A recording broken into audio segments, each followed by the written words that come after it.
अस्सलामुअलैकुम my social media family. उम्मीद करती हूँ कि आप सब लोग हिफ्ज़ अमान से होंगे और खुशबाश होंगे। आज जिस पर्सनालिटी से मैं आपको मिलवाने जा रही हूँ, जिनको मैं आज आपसे रूबरू करवाने जा रही हूँ, क्या बताने की जरूरत है, वो किसी तारुफ के मोहताज नहीं है। और खास तौर पे आपने थंबनेल पे उनकी पिक्चर तो देख ही लिया है, लेकिन हर पर्सनालिटी के बहुत सारे शेड्स होते हैं। जैसा कि आप लोग जानते हैं कि वो एक बड़े मशहूर मारूफ एंकर पर्सन है, एक मारूफ पर्सनैलिटी है, लेकिन शायद ही आप लोग जानते होंगे कि वो एक आर्किटेक्ट भी हैं। जी हाँ, आप हैरान हुए हैं ना। इसी तरह से उनकी पर्सनैलिटी के और भी बहुत सारे शेड्स हैं। मिसाल के तौर पे वो राइटर भी हैं, ऑथर भी हैं, टीचर भी हैं, बेहतरीन स्पीकर भी हैं, सूफी स्कॉलर भी हैं, और क्या आप जानते हैं कि वो एक टूरिस्ट भी हैं। वो और क्या क्या हैं, उनके और कितने शेड्स हैं, आज खुद हमारे साथ बैठे हैं। अस्सलाम वालेकुम अस्सलाम। कैसे हैं सर? अल्हम्दुलिल्लाह, आप खैरियत से हैं? अल्हम्दुलिल्लाह।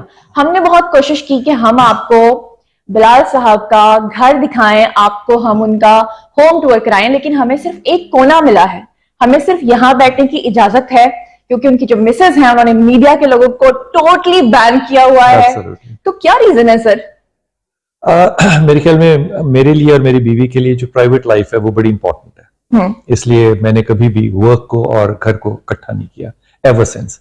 अगर मैं कॉलेज की अपनी जिंदगी देखूं या यूनिवर्सिटी की जिंदगी देखूं, पढ़ाने की जिंदगी देखूं, उसमें भी घर शामिल नहीं है बिल्कुल भी। So I think I am very comfortable like that. Thank you so much, आपने फिर भी हमें घर आने दिया। और आपका घर माशाल्लाह बहुत खूबसूरत है। और जैसा कि मैं जब इनके बारे में सर्च कर रही थी और जब मुझे ये पता चला कि ये एक आर्किटेक्ट भी हैं, तो मुझे 100% यकीन था कि घर इनका बहुत ही खूबसूरत होगा। आपके घर में प्लांट्स बहुत सारे हैं।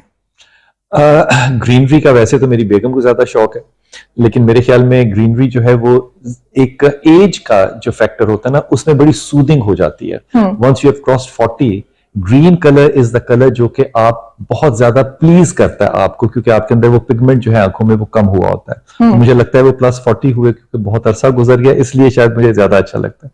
अच्छा सर, ये बताएं कि यूथ में आप बहुत मकबूल हैं, उसकी क्या रीजन है? मिलियंस में आपके फैंस हैं, क्या वजह? आपको क्या लगता है कि आपको वो लोग क्यों ज्यादा पसंद करते हैं, खासतौर पे यूथ में? एक दफा जेहलम में एक मिलाद था और मैं मिलाद पे गया, तो जब मैं वहां पे पहुंचा तो वहां पे बारिश भी शुरू हो गई।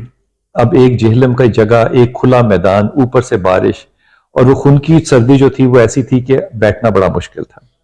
मिलाद हमने रात को इशा के बाद शुरू किया और जब हमने सुबह दुआ की तो फजर की अजानों के बाद थी। और उस सारी मजलिस के अंदर तमाम लोग जो हैं वो मिलाद में सिर्फ बैठे बारिश में नहीं रहे, बल्कि वो रोते भी रहे। मैं भी रोता रहा। वहां से निकल के मैं अपने उस्ताद के पास गया और मैंने उनसे पूछा कि मैंने कहा प्रोफेसर साहब, मैंने तो वही बातें की जो हजारों दफा पहले की हैं। आप हदीसों को अपनी तरफ से कोई नया बनाकर तो नहीं लगा सकते, कुरान का आप नया तर्जुमा तो नहीं कर सकते। तो लेकिन ये जो माहौल होता है इसमें वो जो रिक्कत थी वो कहां से आ गई?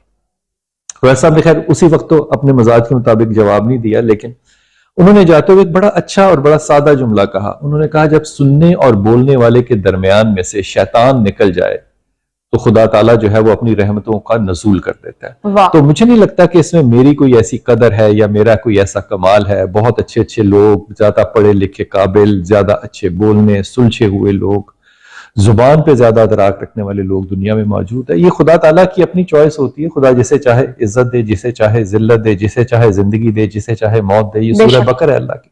बेशक। अच्छा सर, हम जो यंग लोग हैं बहुत कंफ्यूज्ड हैं मजहब को लेके। उसकी वजह यह है कि हमारे जहन में जब भी मजहब का कोई कॉन्सेप्ट आता है तो हमें समझ नहीं आता कि हमने मुल्ला के दीन को फॉलो करना है या सूफी के दीन को। मुझे लगता है कि कहीं दीवारें बनाई जाती हैं और कहीं पर सूफी जो है वो पुल का काम करते हैं। आपके नजदीक मुल्ला का दीन या सूफी का दीन? मेरे ख्याल में अगर मैं बड़ी ईमानदाराना आपसे बात कहूं ना, तो हमारी यूथ है ही न कमी। अच्छा। ये एक बहुत बड़ा ऐसी एक फितना है, क्योंकि यूथ को आप दूर नहीं अपने से कर सकते और हम चाहते हैं कि हमें यूथ की लाइक्स मिलें। तो हम मेंबर पे भी बैठेंगे तो कहेंगे कि बहू कहा कह के वो अलग घर ले ले, हालांकि हदीस के खिलाफ है ये बात। अच्छा। लेकिन हम लोग क्या करें इस मामले में? आजकल ये चीज सबसे ज्यादा फैली हुई है कि लड़कियां शादी से पहले बात ने कहा है जी सल्लल्लाहु अलैहि वसल्लम कि आपके 3 माँ बाप हैं, जिन्होंने तालीम दी, जिन्होंने पैदा किया और जिनके हाथ तुम गए। अच्छा। अगर मैं आज अपनी बीवी के साथ तलाक में भी चला जाऊं, तो मेरी सास और मेरा ससुर फिर भी मेरे महरम होंगे और मेरे माँ बाप फिर भी मेरी बीवी के महरम होंगे। ये कुरान हकीम का हुक्म है। जो खवातीन आपके वालिद के रिश्ते में आई हैं वो आपके लिए महरम है। अब यहां मिंबर पे बैठ के अगर आपने लाइक्स लेनी हो तो जाहिर है मैं किसी बच्ची से ये नहीं कह सकता कि चुप करके बैठ गुजारा कर, नहीं कह सकता, ये लाइक नहीं है। लेकिन ये बगावत सारी कहां से आई, ये एक अलग मौजू है। लेकिन मेरे ख्याल में ये सवाल ही नहीं पैदा हो सकता कि मौलवी का हर दौर में मौलवी जो है वो एक खास किरदार लेकर रहा है। मैंने अपनी तालीम के अंदर, मजहबी तालीम के अंदर जो इब्तदाइया दौर देखा है उसमें मौलाना मौदूदी को मैंने पढ़ा है और मैं आज भी उनको क्लासिकल उस्ताद समझता हूं। आसान जुबान में इंतहाई बाकिरदार इंसान। फिर मेरा वास्ता पड़ा इंटरनेशनल रिलीजियस स्कॉलर्स के साथ। इंटरनेशनल तो नहीं कहना चाहिए, पाकिस्तान की थे वो, साउथ अफ्रीका डर्बन के अंदर अहमद दिदात साहब, जो कंपैरेटिव रिलीजन का उनका बहुत बड़ा इंस्टीट्यूशन है। जहां भी जाए गए वहां पे कुछ ना कुछ सीखा। पाकिस्तान में आए, उन लोगों से सीखा जिन लोगों के पास लोग बैठना नहीं चाहते थे। मैं बड़े अदब से बात कर रहा हूं। लोग डॉक्टर इसरार अहमद को बहुत सख्त इंसान समझते थे। मैं 8वीं क्लास से उनको जानता हूं। मैंने उनको इंतहाई शफीक इंसान डाला। मेरे ख्याल में यूथ के पास अब अकल, शाऊर, विजडम, डिटर्मिनेशन, ये सब चीजें है ही नहीं। अब से गुफ्तगू है, अल्फाज हैं। मुझे आप बताइए कि कौन शख्स ये कह सकता है कि मैंने डॉक्टर बनना है लेकिन मैंने ग्रेज एनाटॉमी नहीं पढ़नी? कौन कह सकता है ये? आप किसी सवाल पे से मैं ये सवाल आपसे करना चाह रही थी कि एक तरफ आप सूफी स्कॉलर हैं। अब जब कोई बंदा सोचता है सूफी स्कॉलर, उसके जहन में कोई जुब्बा पहने हुए शख्स आते हैं, व्हाइट कलर का ड्रेस, लेकिन दूसरी तरफ आप एक आर्किटेक्ट हैं। ये क्या सीन है? देखो, ये बात जो है ना, ये नलायकी की होती है बेसिकली। मैं भी जिंदगी भर तलाश करता रहा हूं बाबों की। एक पहले वाकया सुनाता हूं फिर बाद में। कितने लोग होंगे आपके पास जिन्होंने अपनी जिंदगी की जो प्राइम एज है वो गैर मुसलमानों के पास स्पेंड की हो, सीखने के लिए कि ये जो ट्रांस के अंदर लोग दूसरों के दिल या ख्याल को पढ़ लेते हैं, ये कौन लोग होते हैं। उसके लिए आपको पूना जाना पड़ा। मैंने वहां पे योगा सीखा, मैंने पूना में जाके उनसे मेडिटेशन सीखा। लेकिन that gave me an edge rather than कि मैं जज करूं, that gave me an edge. Academical edge बहुत ज्यादा हो गया। और यहां पे जो मुराकबा करने वाले 1 या 2 या 3 नंबर लोग थे वो मेरे लिए बौने बन के रह गए कि मैंने लर्न किया how to go into a मुराकबा। And most of us, 99.9% of us do not know, we pretend that we are in a मुराकबा। लेकिन दूसरी तरफ वो मुराकबे में जाने से पहले आपके पास अपना डेटा बैंक भी तो होना चाहिए ना। अगर आपने मौलाना मौदूदी को पढ़ा हुआ है और आपने तफसीर उनकी देखी हुई है तो फिर आपके पास क्वेश्चंस रेज होंगे। मुझे आप ईमानदारी से बताइए, मुझे आज कम से कम 25 साल हो गए पढ़ाते हुए। मैंने तो अपनी जिंदगी में किसी तालिब इल्म से कोई ऐसा सवाल ही नहीं सुना जो कि मैं बचपन में करता हूं और वो ना करता हूं। मेरे और मेरे तालिब इल्मों में एक जनरेशन का फर्क है। They don't have a question to ask. वो ज्यादातर करेंगे फितने के सवाल। लेकिन मेरा क्लास के अंदर भी एक असूल है और एज अ टीचर भी असूल है, सवाल क्लास में वो करे जो पढ़ के आया, अपना होमवर्क करके आया। हम होमवर्क किए बगैर जब सवाल करते हैं तो जो बाकी 50 लोग क्लास में बैठे हैं उनका वक्त जाया हो रहा है। लेकिन सर सवाल वही है कि एक तरफ एक सूफी स्कॉलर और एक तरफ आर्किटेक्ट, क्योंकि लोग तो कहते हैं कि सूफीज्म के अंदर आपने शोर शाब मुकम्मल खत्म कर देनी है, बिल्कुल मजबूर की तरह। आप आर्किटेक्ट ये जो लफ्ज होता है ना, जो लोगों से सुना, इसे कहते हैं हे से। अपना बताना, मैं आपसे अर्ज कर रहा हूं, ये हे से है। इसको तो अदालत भी कबूल नहीं करती दुनिया की, ठीक है। तो अल्लाह की अदालत इसको क्यों कबूल करेगी? हे से के ऊपर इल्म नहीं चलता, इल्म चलता है टेक्स्ट के ऊपर। मेरे ख्याल में हमारा जो टेक्स्ट है वो इतना स्ट्रांग है कि उसको पढ़ने के लिए भी आपको पहले लैंग्वेज चाहिए। इसलिए मैंने जिंदगी के अंदर वक्त जो गुजारा वो अदब में गुजारा, पढ़ने में गुजारा, इशफाक साहब के साथ गुजारा, वासिफ साहब के पास बैठे गुजारा।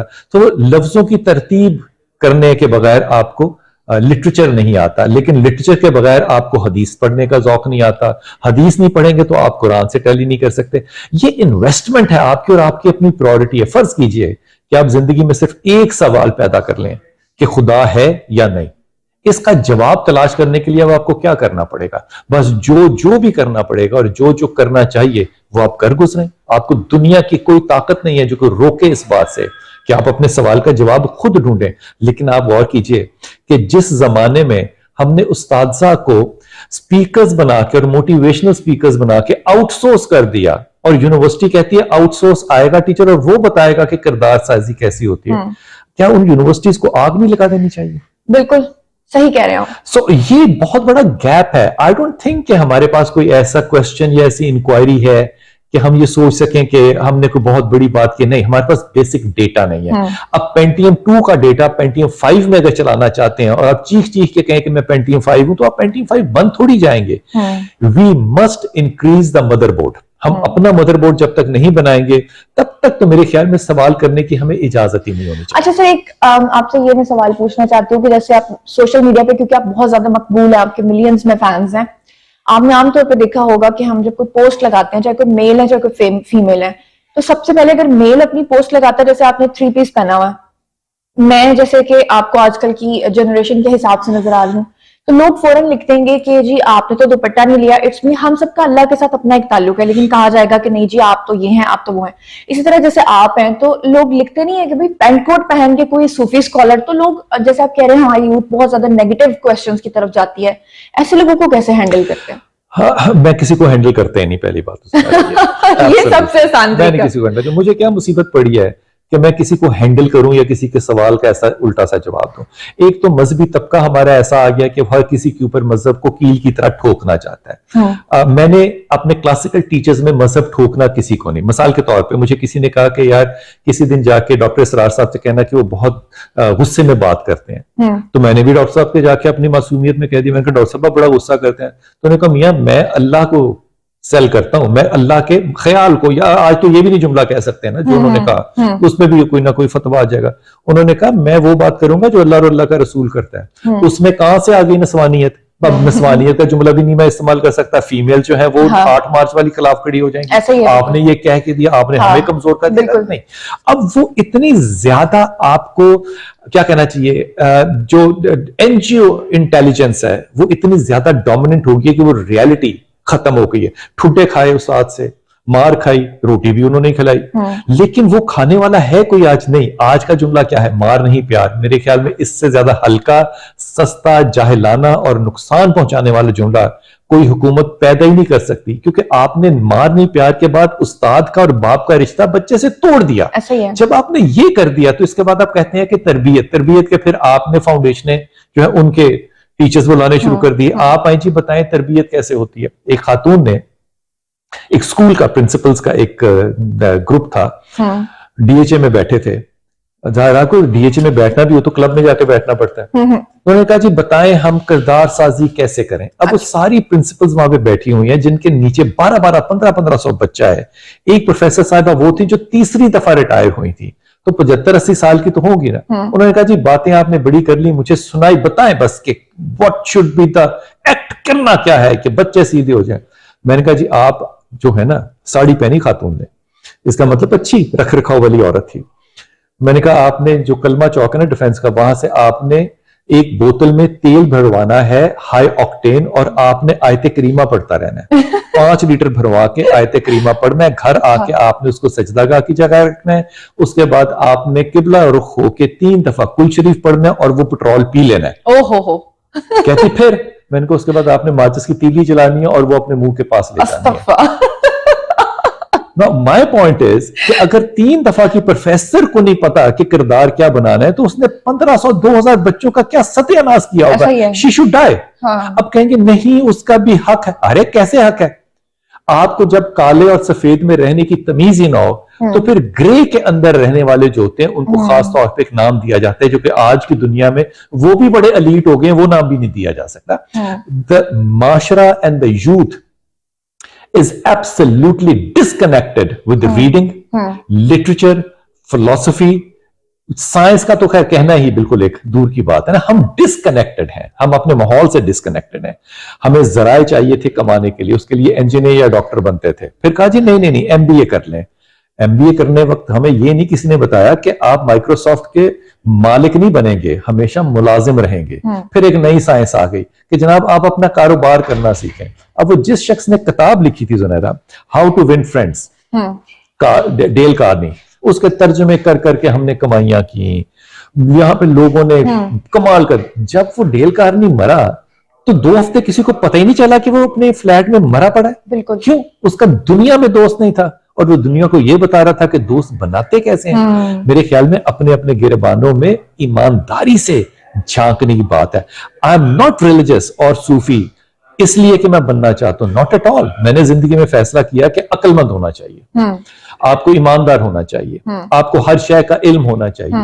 अब मुझे आप ईमानदारी से बताइए कौन सा वो शख्स है जो तफहीम कुरान पढ़ सकता है जिसके पास बायोलॉजी का इल्म ना हो, जिसके पास मेटाफिजिक्स का इल्म ना हो, जिसके पास फिजिक्स का इल्म ना हो, जिसके पास फिलॉसफी ना हो, जिसके पास हिस्ट्री ना हो? क्योंकि हमारे पास नहीं है, इसलिए हम जज करते हैं कि वो तू दुपट्टे तो बगैर बैठ के। भाई आपका और आपके अल्लाह का मामला है, अल्लाह चाहेगा तो माफ करेगा, नहीं चाहेगा तो नहीं करेगा। मैं इस दुनिया में बैठ के जज करने वाला कौन शख्स होता हूं? मेरे ख्याल में ये बात कोई आला बात नहीं है, ये बुनियादी बात है। मेरे रसूल पाक सल्लल्लाहु अलैहि वसल्लम का कोई एक वाकया मुझे कोई सुना दे जिसमें कि रसूल पाक सल्लल्लाहु अलैहि वसल्लम ने जबरदस्ती किसी को पर्दे का कहा हो, जबरदस्ती का किसी को डांट के बात की हो, हरगिज भी नहीं। एक औरत आई हदीस शरीफ, और वो उसने इशारे से रसूल को बुलाया। मुझे बताइए कि आज कोई किसी मौलवी को इशारे से नहीं बुला सकता। उस औरत ने इशारे से मेरे रसूल को बुलाया, सहाबा खड़े हुए उससे बात करने के लिए कि ये क्या बदतमीजी है। रसूल पाक सल्लल्लाहु अलैहि वसल्लम ने कहा चुप करके बैठो, ये उस्ताद होता है, ये नबी होता है। नबी गए और मदीने की कड़क धूप में उसके साथ दरवाजे पे खड़े बातें करते रहे। अब किसी हदीस में ये नहीं लिखा कि वो महरम थी, किसी हदीस में उस औरत का एक औरत के अलावा नाम भी नहीं है। तो क्या मेरे नबी वहां धूप में उसके साथ खड़े नहीं हुए?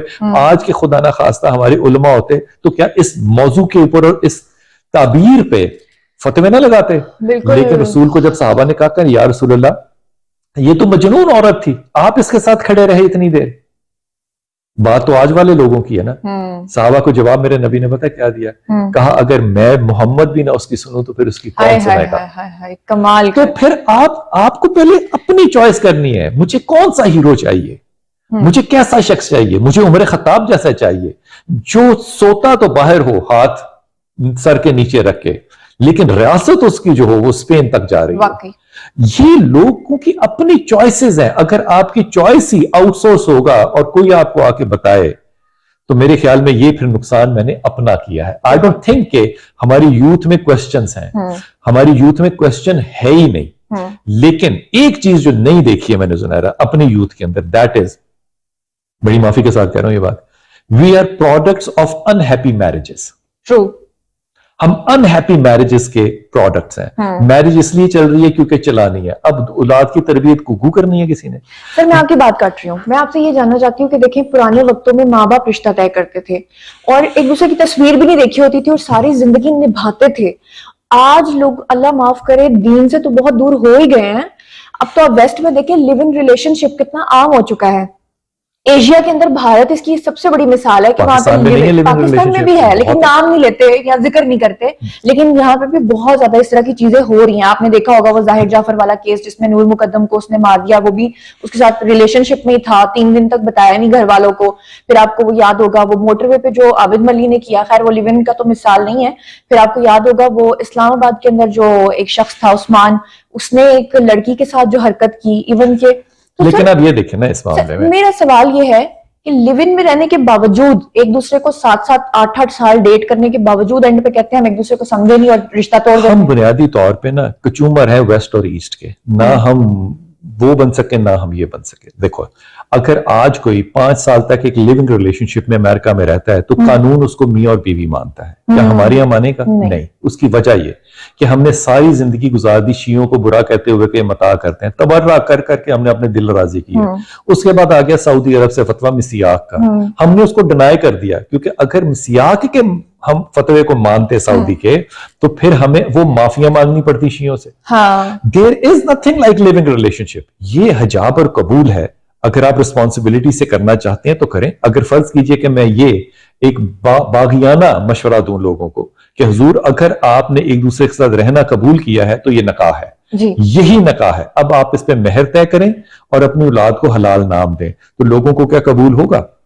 लोगों को बिल्कुल कबूल होगा। और इसकी मिसाल मैं आपको देता हूं। दैट इज वाई आज अगर हमारे यूथ जो है वो पिकनिक के लिए इराक ज़ियारतों पे जाए, ईरान जाए, तो उसको पता चलेगा कि हमारे बुजुर्गों की आंखें ठंडी नहीं है, उनकी यूथ की आंखें ठंडी है। वो क्यों इस कदर ज्यादा पीसफुल लोग हैं, वो क्यों इस कदर बाअमन लोग हैं, क्यों उनके यहां हया इतनी ज्यादा यूथ के अंदर है। आपके यहां तो नहीं, आपके यहां तो आइस है, आपके तो स्कूलों में आइस है। वो उनको कौन सी को उन्होंने मन्नत मानी हुई है? उनकी मन्नतें ये हैं कि उनके यहाँ नकाह आसान है, हमारे यहाँ नकाह मुश्किल है। ये वो तरतीबें हैं, वो जो बीज लगाएंगे उसी को हमें खाना पड़ेगा। आज हमने जो बीज लगाया हुआ है उसका पौधा जो है वो वेस्ट में जाके नहीं निकलेगा।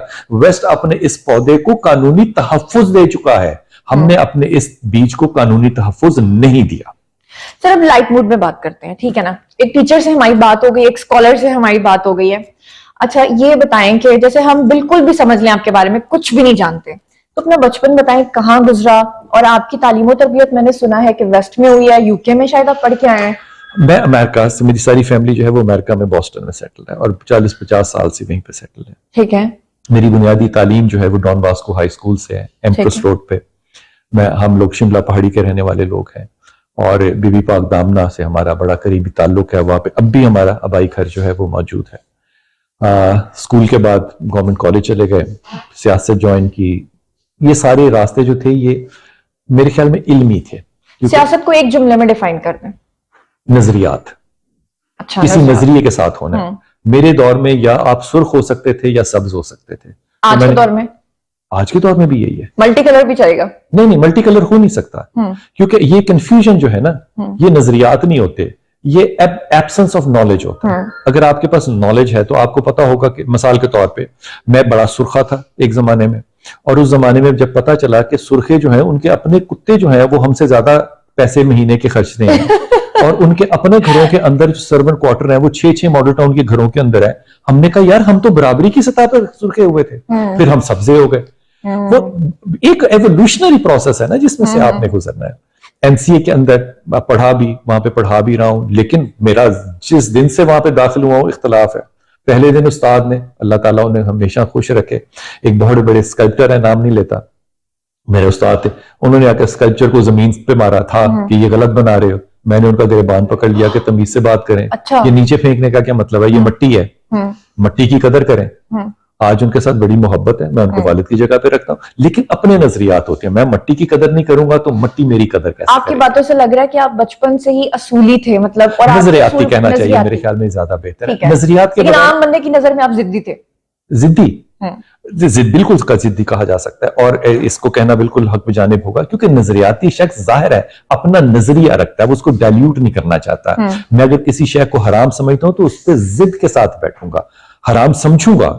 मेरे ख्याल में जिद्दी होना, नजरियाती होना, ये आज की जरूरत है, लेकिन स्टबननेस में और जिद में बड़ा फर्क है। अच्छा सर ये बताएं, लव मैरिज के अरेंज मैरिज?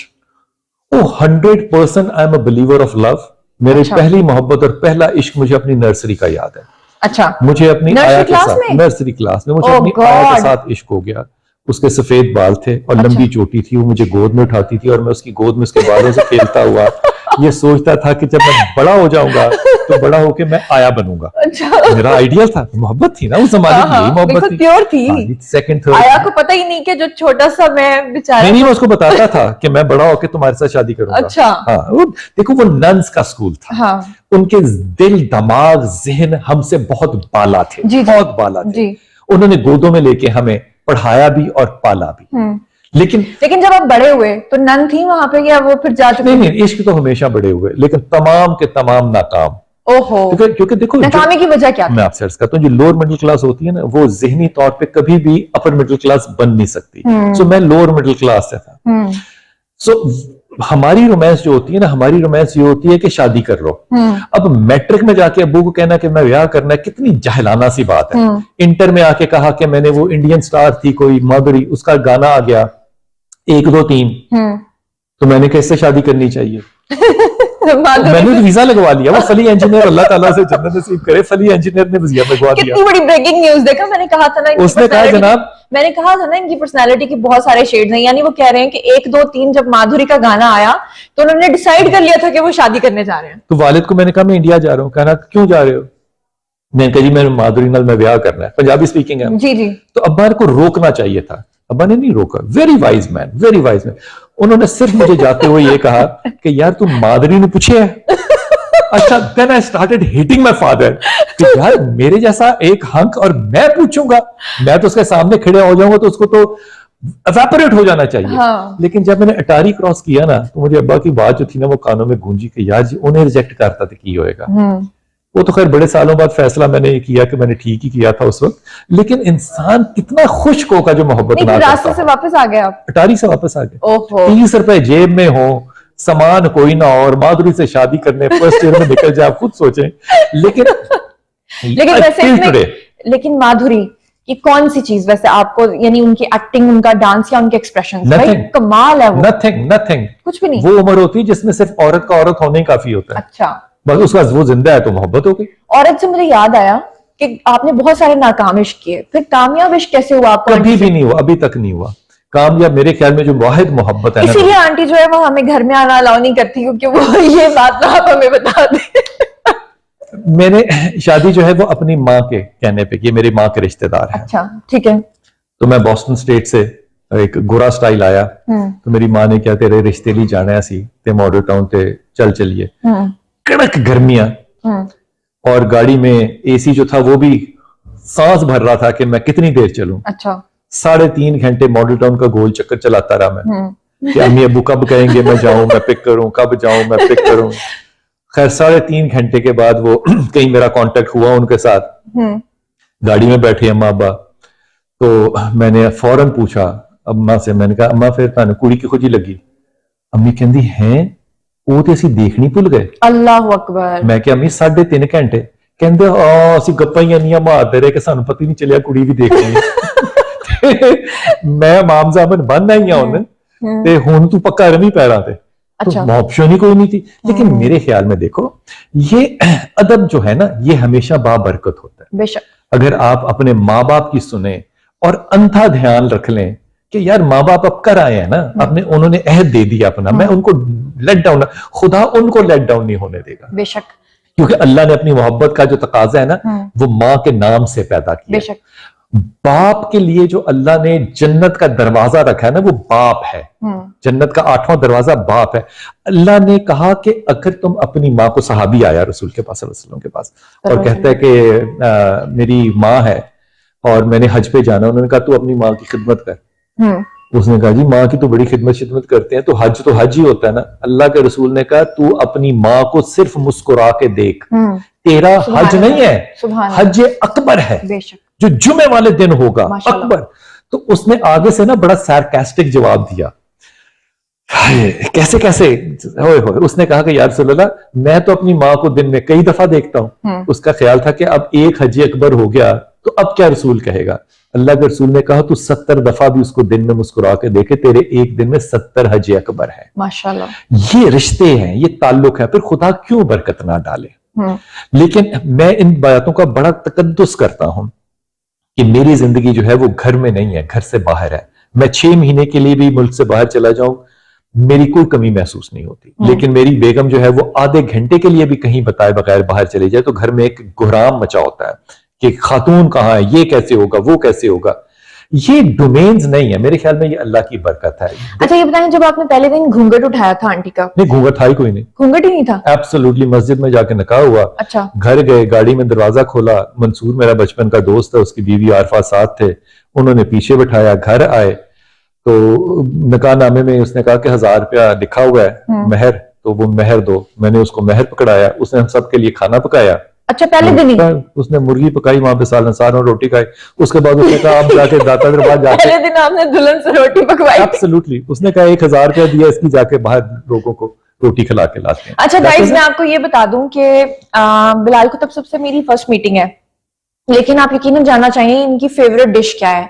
तो मैं जब यहाँ पर आई ना तो ये देसी मुर्गी की बात कर रहे थे, और अभी भी इन्होंने कहा है कि पहले दिन जब दुल्हन कार आई तो मैं उन्होंने आख्या मुर्गी पका के खुआ, तो देसी मुर्गी खाई। देखो देखिए, देसी मुर्गी पकाना बड़ा आर्ट है, बालर पकाना बड़ा आसान काम है। अगर देसी मुर्गी को कोई प्रेशर कुकर में प्रेशर देना तो वो कुक नहीं है। जी जी, ऐसे उसको मट्टी की देचकी में पकाना है। 2-2.5 घंटे दे के फिर तो फिर आपको हमारे घर आना चाहिए, क्योंकि हमारे घर में देसी मुर्गी बनती है और मिट्टी की हांडी में बनती है। क्या बात है, खानदानी बात है ना। मुर्गी भी तो खानदानी है ना, देसी मुर्गी है। और देसी मुर्गी नहीं, हमारे घर में असील मुर्गी पकती है। हाय हाय हाय हाय। ठीक है, तो इंशाल्लाह ताला आपकी दावत है सड़कों के ऊपर। जी जी, वाह, बाहर जाके आपको इंशाल्लाह ताला हम दावत देंगे। आपने जरूर आना और बताना है कि आपको कैसा लगा। और मकई, वो क्या कहते हैं, मकई की रोटी और साग भी साथ में आपको मिलेगा। वाह वाह सुभान अल्लाह, ठीक है, क्या बात है। लेकिन उसके लिए ना थोड़ा सा आपको हमें अपना होम टूर कराना पड़ेगा। जहां जहां आप हमें अलाउ करेंगे वहां वहां हम चले जाएंगे, बाकी फिर हमारे ऊपर छोड़ दें आप, ठीक है? Okay. अच्छा, अब मुझे ये बताएं कि पहले दिन आपने मुर्गी पकवाई और आपकी मिसेज ने पहले दिन ही आपसे कहा कि जी मेरा हक महर दो, और फिर उसके बाद आपने उनको ये नहीं बताया कि 3.5 घंटे मेरी अम्मी जी तो नाल गप्पा मार के आ गए लेकिन मैंने नहीं दसिया, तो आपने पहला उनको रिमार्क्स कॉम्प्लीमेंट करते हैं? यानी कि कई मर्द होते हैं वो नहीं तारीफ करते, आप करते हैं? आपने कहा कि आप अपने पैर जमीन पे मत उतारिएगा, बहुत हसीन है। मेरे ख्याल में ये सारे रिलेशनशिप्स जो है ना, ये रोमांटिक जरूर हो सकते हैं लेकिन ये होते नहीं है ऐसे। अच्छा, मिसाल के तौर पे मैं छोटी सी एग्जांपल देता हूँ। मेरी जो भाभी है, बड़ा भाई है मेरा है, उसकी मेरी जो भाभी है बड़ी, वो अमेरिकन है और वो सारा घर का काम करती है। 5 उसके अपने बच्चे हैं, ऊपर से 5 हम 6 चले जाते हैं, 10 लोगों का वो किचन संभालती है, एक को काम नहीं करने देती, लेकिन किचन में मैंने उसके कभी गंद नहीं देखा। लेकिन अगर पाकिस्तान में मैंने एक घर में फर्नीचर का पीस भी खरीदना हो तो मैं उससे पूछे बगैर नहीं करूंगा वो, क्योंकि उसने घर में अपनी एक जगह बनाई है। वो पाकिस्तान में आती है तो वो घर में सुबह अजानों के बाद उठ के खाना बना देती है ताकि मुझे इस बात का इल्म हो कि जब शाम को हम वापस आएंगे सैर करके तो उसे भूख भी लगी होगी और किसी में खाना बनाने की हिम्मत नहीं होगी। So you have to make your place, you have to earn your place. मेरे ख्याल में जो अर्निंग है औरत की वो ये है कि वो घर की मालकिन देने पे ना बने, वो घर की मालकिन ऐसे बन जाए कि औलाद उसके साथ हो, मुलाजिम उसके साथ हो, घर उसके पास हो, पैसा उसके पास हो। मैं आज भी घर से निकलता हूं तो मैं अपनी बेगम से पैसे लेके निकलता हूं। वाह वाह वाह वाह, कमाल की बात है। अच्छा ये बताएं, बच्चे कितने हैं आपके? मेरे 2 बेटे हैं माशाल्लाह। 2 बेटे, बेटी नहीं है? बेटी नहीं है। अच्छा, बेटे भी अगर आपको कहें कि उस जमाने में तो आपको माधुरी पसंद आई थी, वो भी कहे हमें कैटरीना कैफ पसंद आ गई, हम भी जा रहे हैं, तो क्या कहेंगे? मैं दूसरी बात बताता हूँ। म्यूजिक प्ले करने का बड़ा शौक था। अच्छा, आपको? बहुत ज्यादा। अच्छा। मैं आज भी ड्रम बहुत अच्छा बजा सकता हूँ, मैं कीबोर्ड बजा सकता हूँ, मैं गिटार बजा सकता हूँ, मैं तबला बजा सकता हूँ, जो भी कॉन्गो बजा सकता हूँ। मुझे इसका बड़ा शौक था। अम्मा ने खैर नहीं मुझे सीखने दिया क्योंकि माँ मेरी इस बारे में बड़ी सख्त थी। वो कहती थी या तू रहेगा या तबला रहेगा, तो हम फिर जाके हॉस्टल में रखते थे। तबला बजावांगे। वो नहीं, इस मामले में बहुत सख्त अच्छा। थी। उसने कहा नहीं।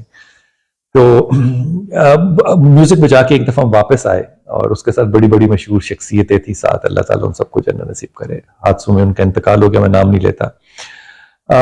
तो मेरी माँ ने देखा कि हमारे सामान के अंदर एक गजरा है। अब हम फंक्शन जो करके आ रहे थे ना वो आर्मी का था। आर्मी के फंक्शन में गजरा कहां से आ गया? जब सामान उतर रहा था घर के पोर्च में तो उसमें से गजरा निकला। मेरी माँ ने डोई इस्तेमाल की, चिमटा इस्तेमाल किया, हर वो शय जो हो सकती थी इस्तेमाल की, इसलिए कि गजरा कित्थों आया तुम दस। मुझे नहीं पता था कहां से आया। अच्छा। ना कोई गजरे का इंतजाम था वहां पे, ना कोई ऐसे, वरना गाने वाले लोग जो हैं वो अक्सर ऐसे 7 म्यूजिक ग्रुप्स के होते हैं, वो था ही कोई नहीं। तो मैं खैर पेपर था 7:30-8 बजे, तो अम्मी ने मारते हुए कहा कि तू पेपर दे के आ, वापस आएंगी तो मैं भी फ्रेश होकर फिर मारा। अच्छा। तो अब मैं वहां से यूनिवर्सिटी से निकला, मैंने कहा जाके दोबारा खानी है नीलो नील। तो मैं अब्बू के पास चला गया। अब्बू और चचा मेरे, अल्लाह ताला उन्हें जन्नत नसीब करे, आमीन। वो बैठे हुए थे इकट्ठे। एक रेस्टोरेंट होता था बड़ा मशहूर माल रोड के ऊपर, अब तो वो जल जल के कई दफा खत्म हो गया बेचारा। वहां पे पुराने लोग जो है वो बैठ के चाय और पेस्ट्रियां पीते थे। वहां पे एक ट्रे पूरी इतनी बनती थी जिसमें पेस्ट्रियां और केक लगे होते थे, मशहूर दुकान। तो मैं उनके पास गया, चाचू भी बैठे हुए थे, मैं अब्बा भी बैठा। तो मैंने उनको बताया कि ये हुआ। अब उनको मशवरा देना चाहिए था कि अम्मी के कैसे मनाना है या अम्मी को जाके क्या कहना है। अब्बा ने मुझे ये नहीं बताया कि अब मैं चलता हूं साथ या नहीं। उन्होंने कहा देखो भाई, बात यह है कि अगर तुम जिंदगी में कोई भी बुराई करना चाहोगे तो मैं तुम्हें रोक नहीं सकता। तुम छुप के कर लोगे, तुम अपने रिसोर्सेज चेंज कर लोगे, लेकिन मैं तुम्हें एक चीज की अश्योरेंस देना चाहता हूं एज अ फादर कि तुम जिंदगी में कोई भी गलत काम अगर करना चाहो तो मुझसे आके मशवरा लेना। मैं तुम्हें रोकूंगा नहीं, लेकिन उस गलत काम को सही तरह से करने की राय जरूर दे सकता हूं। अच्छा। मेरे ख्याल में आज मेरा बेटा भी अगर कोई ऐसी बात कहेगा तो मैं उसको रोकूंगा नहीं, लेकिन उस बुराई में उसका साथी बन के उसको बेहतर करने के लिए एक अच्छा रास्ता जरूर दिखाऊंगा। मेरे ख्याल में उस बुराई में से अच्छाई का रास्ता तलाश करके उसकी इस्लाह कर देखो, मैं बड़े अदब के साथ उन सब लोगों का जिक्र करता हूं। मैंने तो मदीना जाने का जो अदब है, मैंने वो एक स्टेज ड्रामे के आदमी से सीखा था। अच्छा, हाँ बिल्कुल, वो लोग बहुत करते हैं, बहुत ज्यादा करते हैं। मैं उनको वो लोग नहीं कह सकता, आशिक है उसने मुझे बताया कि ये बाहर कबूतर चौक पे बैठ के आपने आवाज का इंतजार कैसे करना है। हाँ। तो वो जो एक मामला है वो छोड़ दें, लेकिन मैंने उन लोगों के साथ भी अल्लाह ताला उसे करवट जन्नत नसीब करे। एक बहुत अच्छा कॉमेडियन हमारे स्टेज का हुआ करता था, हादसे में इंतकाल हो गया, शौकी खान। शौकी खान के साथ हम फैसलाबाद एक प्रोग्राम करने गए, तो शौकी खान उस दिन थोड़ा ढीला था। तो म्यूजिक के प्रोग्राम में कॉमेडियन का एक अपना रोल होता है, सिंगर का एक अपना रोल होता है। तो शौकी हमारे साथ ही क्योंकि गया हुआ था, तो हमने भाई से पूछा, सब उसको शौकी भाई कहते थे, हमने शौकी खान से पूछा कि शौकी भाई आज आप बहुत ढीले थे। उसने कहा यार मेरे घर में ना एक बच्ची का इंतकाल हो गया। ओहो। तो हमने कहा आप कॉमेडी करने आ गए? तो उसने कहा उसके जनाजे का भी तो इंतजाम करना था। अल्लाह अकबर। तो हुजूर ऐसे ऐसे लोग जिनके घरों में जनाजे पड़े हो और वो 5, 4, 6 हजार रुपए के लिए आपके साथ कॉमेडी शो करने गए हो, तो मैं तो उनकी दिल से कदर करता हूँ। मेरे ख्याल में अगर कोई वलायत है तो इनके पास है।